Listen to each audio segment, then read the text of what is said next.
اب ہم پڑھیں گے سورۃ الفلق۔ سورۃ الفلق بھی مکی صورتوں میں سے ہے اور اس صورت میں 5 آیات ہیں اور 1 رکوع ہے۔ اعوذ باللہ من الشیطان الرجیم، بسم اللہ الرحمن الرحیم۔ قل اعوذ برب الفلق۔ اب قاف کو موٹا کر کے پڑھیں گے، قاف کو لام سے ملانا ہے، کیونکہ لام کے اوپر جزم آ گئی ہے، اس لیے ہم قاف کو لام سے ملا کر پڑھ رہے ہیں۔ آگے ہے حمزہ اور پھر عین۔ حمزہ اور عین دونوں کی آوازیں الگ الگ ہیں، الگ الگ مخرج ہیں، تو ان کو الگ الگ ہی جگہ سے ادا کرنا ہے۔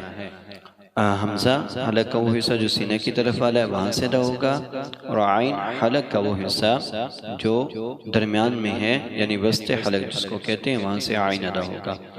تو ہم اس کو کیسے پڑھیں گے؟ اعوذ۔ اب عین کو ایک الف کی مقدار کھینچ کے پڑھا جا رہا ہے۔ کیوں پڑھا جا رہا ہے؟ کیونکہ عین کے بعد واو آ گئی ہے اور واو کے اوپر جزم ہے، یہاں پر واو مدہ کا قاعدہ لگے گا۔ واو مدہ کا قاعدہ کیا ہے کہ واو کے اوپر جزم ہو اور اس سے پہلے حرف کے اوپر پیش ہو تو وہ ایک الف کی مقدار کھینچ کے پڑھی جائے گی۔ اعو کھینچ کے پڑھی جائے گی۔ قل اعوذ۔ آگے ذال ہے، اس کو زا میں چینج نہیں کرنا، ذال کو صحیح ادا کرنا ہے۔ قل اعوذ نرمی سے ادا کرنا ہے۔ قل اعوذ برب الفلق، برب الفلق۔ اب با کے نیچے زیر ہے اور اس کو ہم نے نہیں کھینچنا، را کو با سے ملاتے ہوئے پڑھنا ہے۔ با سے کیوں ملانا ہے؟ کیونکہ با کے اوپر تشدید ہے، اس لیے ہم را کو با سے ملا کر پڑھ رہے ہیں۔ برب برب۔ اب با کو 2 دفعہ پڑھا جائے گا، کیونکہ تشدید والا حرف ہمیشہ 2 دفعہ پڑھا جاتا ہے۔ با کو ہم لام سے ملائیں گے، برب لام سے کیوں ملا رہے ہیں؟ کیونکہ لام کے اوپر جزم آ گئی ہے۔ برب الفلق، فلق۔ تو یہاں پر ایک اور بات بتا دوں، فلق ہم نے یہاں پر قلقلہ کیا، قاف کو وقف کی صورت میں قاف کو ہم نے جو ہے ساکن کر دیا، اس لیے یہاں پر قلقلہ ہوگا۔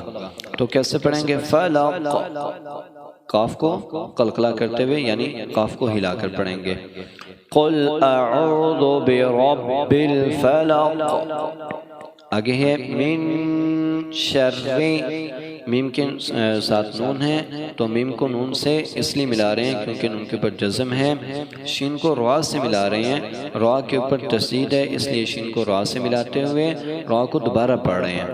شرری، اور را کو باریک پڑھ رہے ہیں کیونکہ را کے نیچے زیر ہے، اگر زبر یہ پیش ہوتی تو را موٹی پڑھتے، اس لیے ہم اس را کو باریک پڑھ رہے ہیں کیونکہ اس کے نیچے زیر ہے۔ من شرری، میم کے ساتھ الف ہے، یہ الف مدہ کا قاعدہ لگ رہا ہے یہاں پر۔ من شر ما، ایک الف کی مقدار کھینچ کے پڑھیں گے۔ من شر ما خلق، خا کے اوپر زبر ہے، لام کے اوپر بھی زبر ہے، دونوں کو کھینچ کر نہیں پڑھنا، بغیر کھینچے پڑھنا ہے اور قاف پر قلقلہ کرنا ہے، جو پہلے بتا چکا کہ وقف کی صورت میں ہم نے قاف کو ساکن کر دیا۔ تو جیسے حروف قلقلہ ہیں قاف، طا، با، جیم، دال، یہ حرف جب بھی ساکن ہوں گے تو ان پر قلقلہ ہوگا، یعنی ان کو ادا کرتے ہوئے جنبش پیدا ہوگی۔ ٹھیک ہے، کیسے پڑھیں گے؟ من شر ما خلق۔ آگے وَمِن شَرِّ، واو کے پر زبر ہے، واو کو نہیں کھینچنا، میم کے ساتھ نون ہے، میم کو نون سے اس لیے ملا رہے ہیں کیونکہ نون کے پر جزم ہے اور یہاں پر ہم غنہ بھی کر رہے ہیں۔ وَمِن شَرِّ، شین کو را سے ملاتے ہوئے پڑھ رہے ہیں کیونکہ را کے نیچے زیر ہے اور را کے پر تشدید آنے کی وجہ سے ہم شین کو را سے ملا رہے ہیں۔ وَمِن شَرِّ غَاسِقٍ، غین کو ایک الف کی مقدار اس لیے کھینچنی ہے کیونکہ غین کے ساتھ الف مدہ ہے اور اس کے ساتھ سین ہے، پھر سین کو ہم بغیر کھینچے ہوئے پڑھیں گے۔ غاسقین، غاسقین، قاف 2 زیر قین۔ اب یہاں پر ایک اور قاعدہ آپ سمجھ لیجئے کہ تنوین کسے کہتے ہیں؟ 2 زبر 2 زیر 2 پیش کو تنوین کہتے ہیں۔ ٹھیک ہے، تنوین کے بعد اگر حروف حلقے میں سے کوئی حرف آ جائے حروف حلقی کون سے؟ حمزہ، ہا، عین، حا، غین، خا اور 2 لفظ اور لام، را۔ ان 8 حروف میں سے کوئی بھی حرف آ جائے تو وہاں پر غنہ نہیں ہوگا، یعنی اظہار ہوگا۔ یہاں پر ہم بغیر غنہ کیے پڑھیں گے۔ اب قاف کے نیچے 2 زیر ہے، تنوین ہے، قاف کے ساتھ اگلا حرف جو ہے وہ حمزہ کا ہے، تو حمزہ جو ہے حروف حلقی میں سے ہے، اس لیے ہم یہاں پر غنہ نہیں کریں گے، بلکہ ایسے پڑھیں گے وَمِن شَرِّ غَاسِقٍ اِذَا وَقَبَ، اِذَا وَقَبَ۔ زال کو ایک الف کی مقدار کھینچ کر پڑھیں گے، کیوں؟ کیونکہ زال کے ساتھ الف مدہ کا قاعدہ لگ رہا ہے، ٹھیک ہے۔ وَمِن شَرِّ غَاسِقٍ اِذَا وَقَبَ، وَقَبَ با پہ قلقلہ کریں گے کیونکہ یہ حرف قلقلہ میں سے آگے با۔ اگلی آیت پڑھتے ہیں وَمِن شَرِّ النَّفَّاثَاتِ، واو کے اوپر زبر ہے، میم کے نیچے زیر ہے، میم کو نون سے ملا رہے ہیں کیونکہ نون کے اوپر جزم ہے، اور نون ساکن کا بھی وہی قاعدہ جو آپ کو تنوین کے حوالے سے بتایا کہ نون ساکن کے بعد بھی اگر حروف حلق میں سے کوئی حرف آ جائے گا تو وہاں پر غنہ نہیں کریں گے، ان کے علاوہ کوئی اور حرف آ جائے تو اس پر غنہ ہوگا۔ کیسے؟ وَمِن، یہ میں غنہ کر رہا ہوں، یعنی ناک میں آواز کو چھپانے کا نام غنہ ہے، ٹھیک ہے۔ تو ہم اسے کیسے پڑھیں گے؟ وَمِن شَرِّ، را کو باری کرتے ہوئے نون سے ملانا ہے، شَرِّ النَّفَّاثَاتِ، اب را کو نون سے ملاتے ہوئے غنہ بھی کرنا ہے، اور نون کو پھر فا سے ملانا ہے۔ فا سے کیوں ملانا ہے؟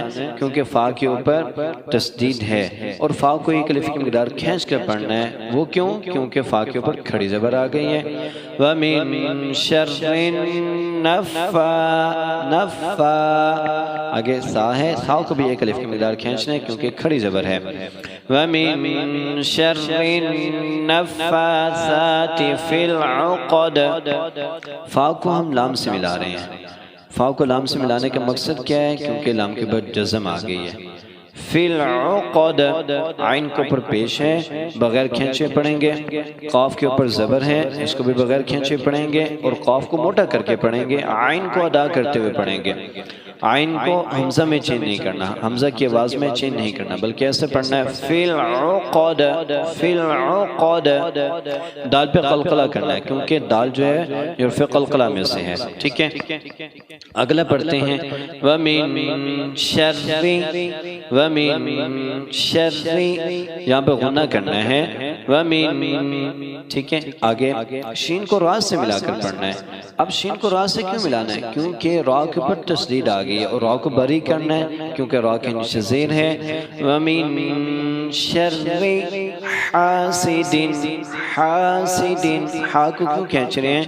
یہاں پر الف مدہ کا قاعدہ لگ رہا ہے، الف سے پہلے حرف کے اوپر زبر ہے، اس لیے ہم ہا کو ایک الف کی مقدار کھینچ کر پڑھ رہے ہیں۔ وَمِن شَرِّ حَاسِدٍ اِذَا حَسَدَ، جو میں نے غنہ کے حوالے سے آپ کو بتایا کہ تنوین کے بعد اگر حروف حلقی میں سے کوئی حرف آ جائے تو وہاں پر غنہ نہیں ہوگا، ان کے علاوہ کوئی اور حرف آ جائے تو غنہ ہوگا۔ تو اب یہ حروف حلقی میں سے حمزہ آ گئی ہے، اس لیے ہم یہاں پر غنہ نہیں کریں گے۔ اور یہ بات ذہن نشین کر لیجئے کہ تنوین کے بعد اگر حروف حلقی اور 2 حرف اور ہیں، لام اور را، یہ حروف یرملون میں سے ہیں، لام اور را، یعنی 8 حروف میں سے تنوین کے بعد کوئی بھی حرف آ جائے تو وہاں پر غنہ نہیں ہوگا، ان کے علاوہ کوئی اور حرف آ جائے تو غنہ ہوگا۔ انشاءاللہ گروپ میں یہ پکچر بھی شیئر کر دی جائے گی تاکہ مزید آپ سمجھ سکیں۔ اب میں اس پوری آیت کو پڑھتا ہوں وَمِن شَرِّ حَاسِدٍ اِذَا حَسَدَ، زال کو ایک الف کی مقدار کھینچ کر کیوں پڑھیں؟ کیونکہ یہاں پر الف مدہ ہے، زال کے ساتھ الف مدہ ہے، اس لیے ہم زال کو ایک الف کی مقدار کھینچ کر پڑھ رہے ہیں۔ اِذَا حَسَدَ، اب میں پوری سورت پڑھتا ہوں قُلْ أَعُوذُ بِرَبِّ الْفَلَقِ مِن شَرِّ مَا خَلَقَ وَمِن شَرِّ غَاسِقٍ إِذَا وَقَبَ وَمِن شَرِّ النَّفَّاثَاتِ فِي الْعُقَدِ وَمِن شَرِّ حَاسِدٍ إِذَا حَسَدَ۔